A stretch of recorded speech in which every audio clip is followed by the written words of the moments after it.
Lucero, sin duda alguna, en esta cartelera hay muchísimos temas de los cuales nos podríamos quedar conversando, pero hay dos que me llaman fundamentalmente la atención. El primero, el tema del espacio público y cómo el espacio público se ha convertido, si se quiere, como en un campo de batalla y no en un espacio de encuentro y reconciliación, es decir, en un espacio en donde se pueda reconocer la diferencia y se pueda reconocer al otro como diferente, porque el espacio público se ha convertido precisamente es en este espacio de confrontación y de conflicto, de conflictos mal llevados y no como un espacio público en sí mismo en donde se reconozca a un otro como distinto. No sé por qué le tenemos tanto miedo a la diferencia. Si ustedes lo piensan, yo recuerdo, y todavía me pasa, lo que pasa es que ahora soy más consciente, pero si alguien se le sienta en el bus a uno al lado y lo concibe como diferente, uno se siente amenazado. Es como, ¿no? Uno se siente prevenido de una vez. Y siento que también hay una predisposición como a ver la diferencia de manera amenazante. Y estoy de acuerdo contigo, Sebastián, que los espacios, por ejemplo, uno no se imaginaría que en un colegio donde nos estamos formando, donde nos están dando habilidades para la vida y para progresar, ¿no? Como civilización, sean espacios donde se maltrate con estas prácticas del bullying que hemos visto tan terribles y tan desastrosas. Y en jóvenes, en las universidades también pasa. Yo no entiendo eso. Siento que necesitamos empezar a transformar esos espacios sociales en eso, a sentarnos con el diferente y hablar, conocer al diferente. Yo creo que desde Suma también estamos tratando de reivindicar la diferencia como riqueza. Es decir, yo no soy poseedora de la verdad, nadie es poseedor de la verdad, o todos tenemos nuestra propia verdad, y una no es más valedera que otra. Lo que necesitamos es empezar a darnos tiempo para escuchar. Creo que en estas sociedades nos cuesta mucho escuchar. Yo les recomendaría, hay un libro muy bonito de Erich Fromm que habla sobre el arte de escuchar, que verdaderamente es un arte, poder escuchar activamente al otro y reconocer que hay mucho en ese ser humano que parece diferente para mí, que me puede enriquecer, y mucho que yo tengo también para enriquecer la vida del otro. Yo creo que esos espacios, esa es la única manera como de empezar a perderle el miedo a la diferencia. Bien, y por otra parte está el tema de la educación, cómo formar precisamente para afrontar el conflicto, para reconocer esta diferencia como una oportunidad y no como una amenaza, teniendo en cuenta que puede haber un gran riesgo en esa formación de la homogenización, que es lo que precisamente pues quisiéramos evitar, o por lo menos no poner como única alternativa, ¿no? Que no haya una unidad, que no haya una uniformidad, sino que por el contrario haya una diversidad y que sea una sociedad mucho más diversa, mucho más distinta, pero guardando, pues por supuesto, siempre el reconocimiento por el otro. ¿Cómo hacer para que la educación, y quisiera que profundizáramos en ese tema, cómo hacer para formar en la diferencia, en el conflicto, en un conflicto bien llevado inclusive?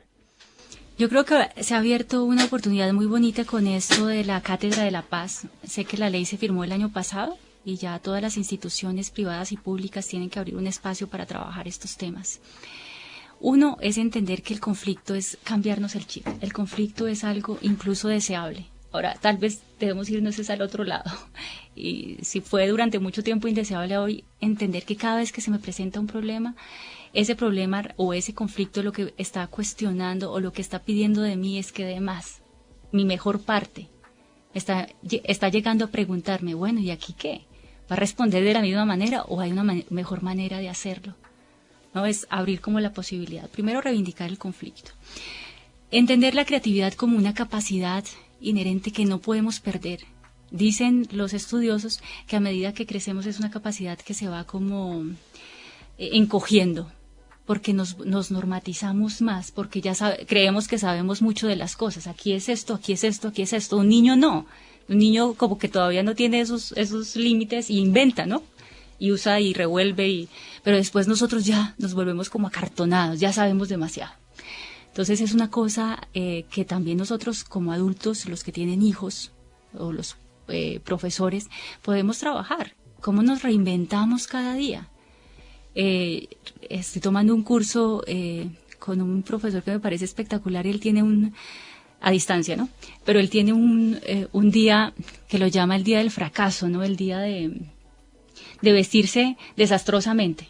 Entonces invita a todos sus estudiantes universitarios que se vistan de la manera que jamás lo harían conscientemente, o sea, racionalmente. Entonces, por supuesto, llegan todos, y es por eso, esa es una manera también como de romper con lo que uno siempre ha creído que es, de auto-recrearse cada día y abrir los espacios de posibilidad. Otra cosa, aquí mencionando el tema del fracaso y del error, hemos también sido condicionados a no equivocarnos. O sea, el pilo es el que no se equivoca, ¿cierto? Tenemos que incorporar y resignificar el fracaso, o eso que llamamos fracaso. El fracaso es aprendizaje. Todos cuando estábamos aprendiendo a caminar nos caímos, ya no nos acordamos. Seguramente que si miramos en perspectiva decimos, ese chino nunca va a caminar, ¿no? Un pasito y pum, al suelo, otro y al suelo. Pero si miramos, insistir, hizo que finalmente diéramos 1, 2 pasitos, 3 y después pudiéramos caminar solitos. Creo que es entender el fracaso como algo que nos permite, que es una parte inherente del aprendizaje y no sentir que golpea directamente nuestra autoestima. Uno siente eso, que cuando se equivoca, que cuando no dice lo correcto, que cuando no, eso es fatal. Entonces toca hacer pilo a toda hora, no. Necesitamos equivocarnos y entender que hace parte del aprendizaje. Quedarnos en el error es otra cosa. Y hemos permanecido en el error solamente que no nos hemos dado cuenta. La violencia entre países, por ejemplo, para resolver sus conflictos es un error. O sea, uno mira lo que pasó en la Primera Guerra Mundial, en la Segunda Guerra Mundial. ¿Cuántos murieron en nombre de unos ideales? Pues no. Esa es una práctica muy poco civilizada, muy incorrecta. Es un fracaso. La guerra es un fracaso. Es un fracaso de la creatividad humana.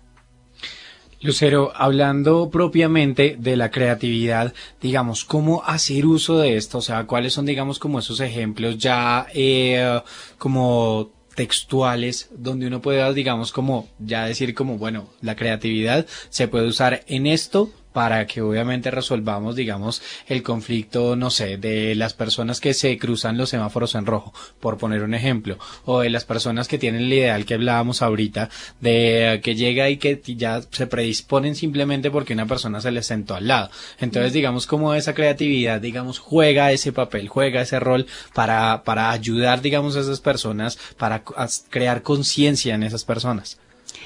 Es un trabajo muy complicado. ¿Quién no recuerda, por ejemplo, a Mocus? ¿No? Creo que todo el mundo sí. Lo recordamos porque él fue realmente muy creativo en sus posiciones con todo y que era un mandatario, ¿no?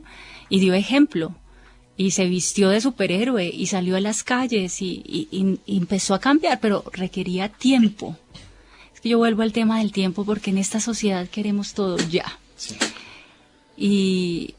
Y sí, eso impide un poco el trabajo. Yo creo que tener la posibilidad en nuestras cabezas siempre es importante. Aquí hay una posibilidad de hacer las cosas mejor. Esa es una manera en la que uno siempre puede entender, abrir como un espacio para decirse, bueno, siempre he respondido de esta manera, ¿cierto? Siempre que se me siente una persona, o casi siempre, o algunas personas que se me sientan al lado me parecen como sospechosas, ¿qué tal si entablo una conversación? Es decir, abrir un espacio para el tema de la posibilidad. Cuando yo pienso que algo es posible, ya mi cerebro empieza a tratar de hacer otras asociaciones. No responde reactivamente, sino asociar las cosas de manera distinta. Y cotidianamente también lo podemos hacer. Yo recuerdo que me propuse un mes prepararme los huevos del desayuno de manera diferente, cada día del mes. O sea, son prácticas que parecen no sé, incipientes, pero es una manera en la que yo le estoy diciendo a mi cerebro, ¿no? Y a todo mi proceso, hay maneras distintas de hacer las cosas. Coger un camino distinto para llegar al trabajo. Dejar de actuar tan mecánica y como automáticamente, como si fuéramos autómatas que ya sabemos, tin, tin. Uno no sabe si se tomó el café o no se tomó el café, cerré la llave o no cerré la llave, porque no estamos presentes. ¿No? La creatividad también exige eso, como estar presente en el momento. Lucero, antes de irnos a la pausa, quisiera leer ese comentario de uno de nuestros oyentes en @ las cosas Q pasan, y hace referencia precisamente a que uno siempre tiende a pensar que el otro es una amenaza, pero no reconoce que uno también es una amenaza para el otro. Entonces, uno tiene que darle posibilidades a la gente, uno es el que se tiene que esperar a que la gente se abra, pero también, tampoco se reconoce uno en ocasiones como una posible amenaza, pues también para el otro. Entonces uno siempre lo ve desde los ojos de uno, pero también hay que pensarse en el lugar del otro y establecer quizá un espacio y disponerse también para sentir que el otro no lo sienta a uno como una amenaza también.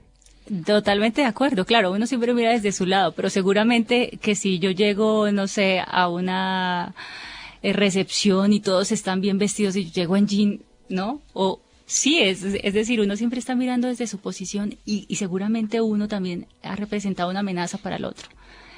Es verdad, necesitamos por eso abrirnos, ¿no? Es un trabajo y requiere esfuerzo. A eso es lo que estamos llamando. No es fácil como queremos que sean las cosas en estos tiempos. Necesitamos trabajar en una visión del ser humano mucho más elevada. No es suficiente con adquirir un conocimiento y acumularlo. Ese conocimiento tiene que estar relacionado con resolver los problemas más sentidos de la sociedad. Necesitamos, sí, una visión más elevada del ser humano. Nos escriben en redes sociales, Johnny Uribe, @jfuribem, y dice, sí a todo lo que se dice, pero se aprovecha las diferencias sociales para humillar, atropellar en todos los frentes, la inquietud y zozobra. Entonces él pregunta, ¿paz? ¿Para quiénes? ¿En qué orden? Explotar sin interferencias. Entonces, ¿qué le podríamos decir, digamos, a este oyente, a Johnny Uribe, básicamente como con esas dudas de esas diferencias y que, digamos, se aprovechan de esas diferencias para, obviamente, humillar, para, digamos, ser como, para abusar, digamos, como de eso? Pues mira, esa es una muy buena pregunta. Como les decía anteriormente, hablamos tanto de paz que ya el concepto lo hemos diluido. Yo creo mucho más en una paz positiva, es decir, no en la ausencia solamente de violencia, sino una paz que transforma, y transforma justamente a partir de las diferencias. Es ignorancia usar esas diferencias para humillar, pero sé que cotidianamente pasa. Y que hay unos grupos que cuentan con mayor poder y subyugan a otros. Yo le diría a Johnny, es importante que como jóvenes, que desde donde estamos, empecemos a hacer la diferencia. Generalmente nosotros, o cuando uno es más chiquito, uno quiere cambiar el mundo. No, uno sueña y uno tiene un ideal de mundo y está muy bien, pero con el tiempo empieza a perder esa visión. No debemos perderla. Yo creo que alguien decía que lo imposible es imposible hasta que empezamos a trabajar en ello. Tenemos que hacer posible lo que en este momento es imposible, o parece imposible, y es que esas diferencias, en lugar de enriquecernos, sirvan para humillarnos. Y lo hacemos desde los espacios más pequeños, ¿no? Desde los espacios en los que tenemos influencia. No podemos cambiar el mundo parándonos en una tarima, tal vez no, pero podemos hacerlo en nuestro campo de influencia, nuestra casa, nuestro trabajo, en la calle.